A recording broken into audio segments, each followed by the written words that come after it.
Sa passion? Le cinéma. Là où il a fait carrière? L'animation.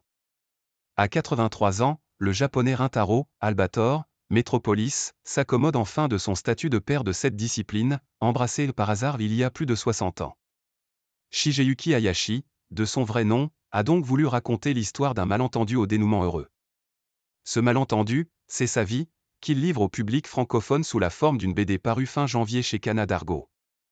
Ma vie en 24 images par seconde est, là encore, un exercice contrarié. Le projet initial était de faire un film, confié à l'AFP cet homme énergique au regard pétillant. Un long métrage pas seulement sur sa vie mais aussi, et peut-être surtout, sur l'histoire de l'animation japonaise, aujourd'hui incontournable.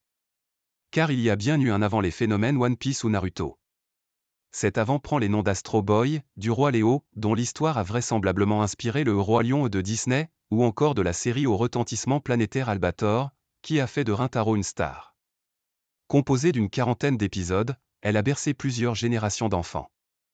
Ancrée au XX-10e siècle, elle raconte l'histoire d'une humanité menacée par une race extraterrestre, les Sylvidres.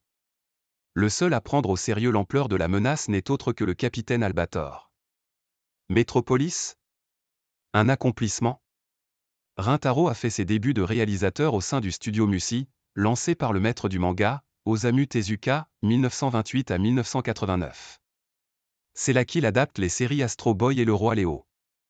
Le succès est immédiat. C'est la naissance de l'animation au Japon. Un genre indissociable d'un autre produit phare de la culture nippone, le manga. C'est parce qu'il y a des mangas qu'il y a des séries et des films d'animation, souligne Rintaro. D'emblée, l'animation est pensée comme un débouché du manga, insiste-t-il. Grâce à ses productions au studio Musi, il se fait un nom. En 1979, il dirige son premier long métrage, Galaxy Express 999, également tiré d'un manga. 20 ans plus tard, son film Metropolis, encore une adaptation de Tezuka à qui il a consacré une série animée en 1989, est un aboutissement pour cet homme qui rêve de cinéma et qui s'est retrouvé dans l'animation par hasard. Quand j'ai terminé Metropolis Plus, j'ai eu l'impression d'avoir accompli ma mission.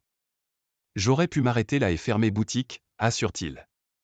Aboutissement car j'ai compris, en partie du moins, ce que le cinéma voulait dire.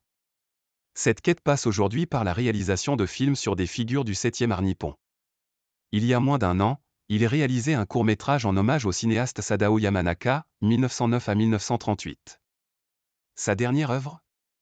Son nom à lui est, et restera, associé à celui de l'animation, dont il est considéré comme un des pères fondateurs. Si je suis considéré comme un père de l'animation japonaise, ce n'est absolument pas de mon fait mais ça me va, dit-il avec malice. Et d'ajouter, sans ressentiment, les opportunités, elles étaient dans l'animation pour moi. Pas ailleurs. À ce titre, quel regard porte-t-il sur l'évolution de la discipline, aujourd'hui indissociable de l'univers du jeu vidéo? La société japonaise, dans son ensemble, est très influencée par les jeux vidéo. Ça ne se limite pas à l'animation, remarque-t-il. Pour moi, le cinéma reflète l'actualité de l'époque et celle dans laquelle nous vivons est dominée par la technologie et les jeux vidéo. Je n'ai pas d'avis au-delà de cette observation. À 83 ans, Rintaro refuse de dire si cette BD autobiographique sera sa dernière œuvre. Mon plus grand but, là maintenant, c'est de gagner suffisamment d'argent pour pouvoir acheter un espace au cimetière du Montparnasse, à Paris, note de la rédaction. Il paraît que c'est très cher, vous savez, rire.